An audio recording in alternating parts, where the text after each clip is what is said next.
Assalamualaikum warahmatullahi wabarakatuh. Saya Septi Ramadhani dari kelas KPI 2B dengan NIM 125129058. Pada kali ini saya akan membahas filsafat. Filsafat telah menjadi bagian dari kehidupan manusia, sama seperti kita berpikir setiap hari.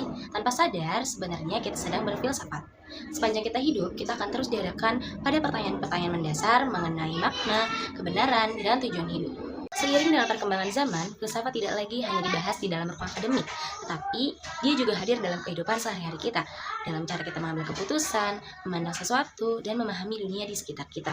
Filsafat juga membantu manusia untuk berpikir lebih kritis, mendalam, dan tidak sekedar menerima sesuatu begitu saja.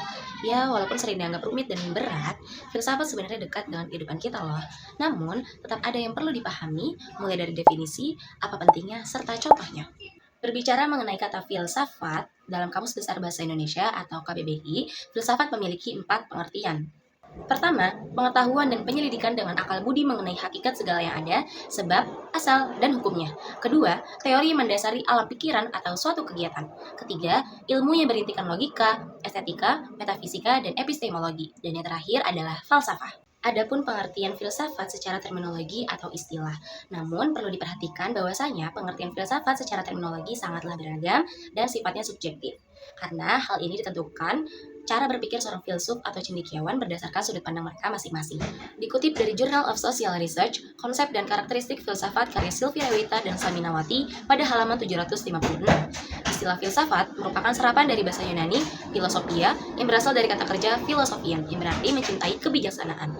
Filosofia sendiri berasal dari gabungan dua kata, Pian yang berarti cinta, dan Sophia yang berarti kebijaksanaan. Dikutip pula dari Jurnal Simbolik Filsafat Komunikasi dalam Makrokosmos karya Daryanto Setiawan pada halaman 74-75, filsafat adalah perenungan yang mendalam mengenai sesuatu yang dianggap atau dinilai bermanfaat bagi kehidupan manusia. Filsafat juga merupakan sebuah disiplin ilmu yang terkait dengan perihal kebijaksanaan. Nah, kebijaksanaan itu sendiri merupakan butir ideal dalam kehidupan manusia. Seharusnya manusia sudah mampu bersikap dan bertindak atas dasar pertimbangan kemanusiaan yang tinggi, bukan asal lagi bertindak sebagaimana yang biasa dilakukan oleh masyarakat awam. Lalu, ada pula definisi filsafat dalam e-book Buku Filsafat Ilmu karya Budi Haryanto pada halaman 5. Definisi filsafat secara umum adalah sebuah kajian suatu masalah yang mendasar dan umum mengenai persoalan-persoalan seperti pengetahuan, eksistensi, akal, pikiran, nilai, dan bahasa. Lalu ada pula definisi di dalam Jurnal Filsafat Indonesia, Filsafat dan Perkembangan Sejarah Ilmu karya Siti Maria, DKK pada halaman 244. Di dalamnya terdapat 5 pengertian filsafat. Pertama, suatu sikap tentang hidup dan tentang alam semesta. Kedua, proses kritik terhadap kepercayaan dan sikap. Ketiga, usaha untuk mendapatkan gambaran keseluruhan. Keempat, analisis dan penjelasan logis dari bahasa tentang kata konsep. Dan yang terakhir, sekumpulan problem yang langsung mendapatkan perhatian manusia dan dicarikan jawabannya. Jadi, dapat disimpulkan bahwasanya filsafat adalah suatu usaha manusia untuk memahami kebenaran dan makna hidup secara mendalam dengan menggunakan akal pikiran dan pemikiran yang kritis. Berasal dari arti mencintai kebijaksanaan, filsafat tidak lagi hanya membahas pengetahuan, tetapi juga membantu manusia bersikap bijak dalam melihat diri sendiri, orang lain, serta dunia secara universal. Lalu, ada pula definisi filsafat menurut para ahli. Pertama, Socrates 469-399 Masehi dalam buku studi dasar filsafat karya Ta'ziyah Basarat pada halaman 18. Di dalamnya mengungkapkan bahwasanya Socrates adalah filosof Yunani yang memperhatikan soal-soal praktis dalam hidup dan tingkah laku manusia. Oleh karena itu, Socrates lebih condong pada konsep etika. Adapun beberapa pemikirannya antara lain, pertama, filsafat merupakan usaha pencarian yang perlu bagi tipe intelektual. Kedua, keutamaan dan kebajikan adalah pengetahuan atau intelektualisme etis. Contohnya, seperti sikap baik dan jahat itu dikaitkan dengan soal pengetahuan, bukan dengan kemauan manusia. Baginya, keutamaan adalah pengetahuan. Kemudian, Socrates menarik 3 kesimpulan, yaitu manusia tidak berbuat salah dengan sengaja, kesalahan merupakan ketidaktahuan.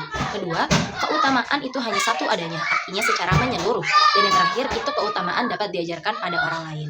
Dan yang ketiga, membela yang benar dan yang baik sebagai nilai-nilai objektif yang harus diterima dan dijunjung tinggi oleh semua orang. Kedua, Plato 427-347 Masehi dalam buku Filsafat Umum Sebuah Pendekatan Tematik karya Dr. Zatulkan MSI pada halaman 16.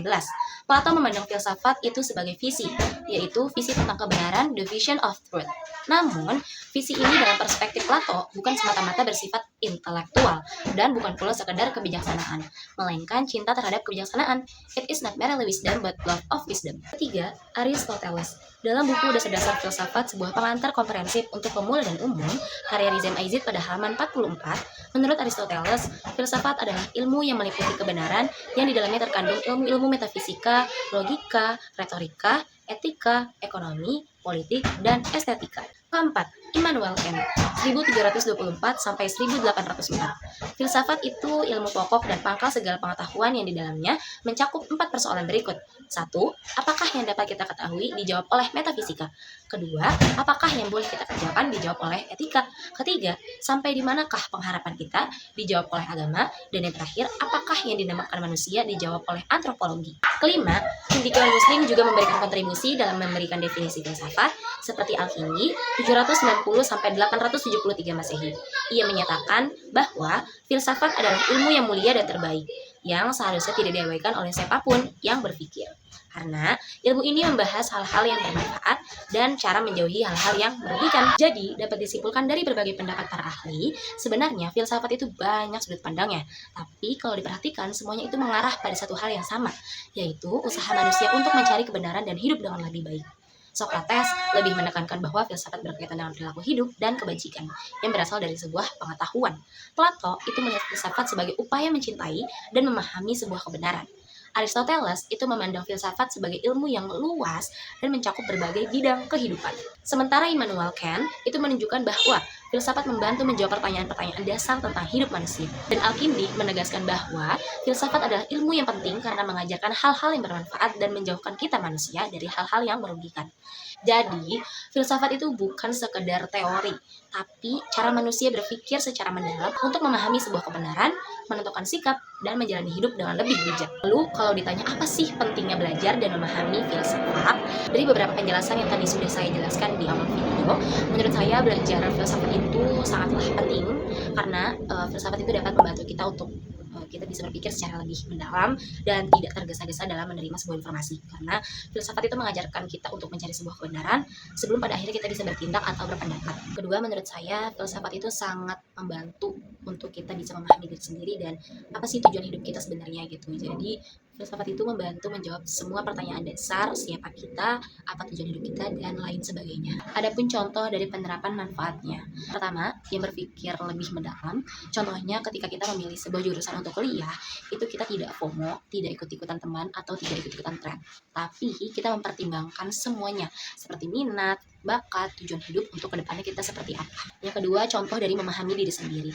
Contohnya ketika kita mulai sadar bahwasanya hidup itu hanya satu kali dan kita mulai mempergunakan waktu kita dengan sebaik mungkin dengan cara melakukan kegiatan-kegiatan positif seperti membaca buku, journaling, editing, or anything else. Adapun contoh lain dari Jurnal Manajemen Pendidikan Agama Islam, implikasi filsafat ilmu dan relevansinya dalam kehidupan sehari-hari, karya Selvi Oktar Rahmadini, DKK pada halaman 220. Contohnya adalah pemahaman tentang epistemologi yang membahas sumber dan batasan pengetahuan dapat membantu individu membuat keputusan yang lebih baik berdasarkan informasi yang tersedia. Selain itu, filsafat ilmu juga mengajarkan pentingnya sikap kritis terhadap informasi yang diterima untuk mendorong masyarakat tidak mudah menerima informasi begitu saja tanpa analisis yang lebih mendalam.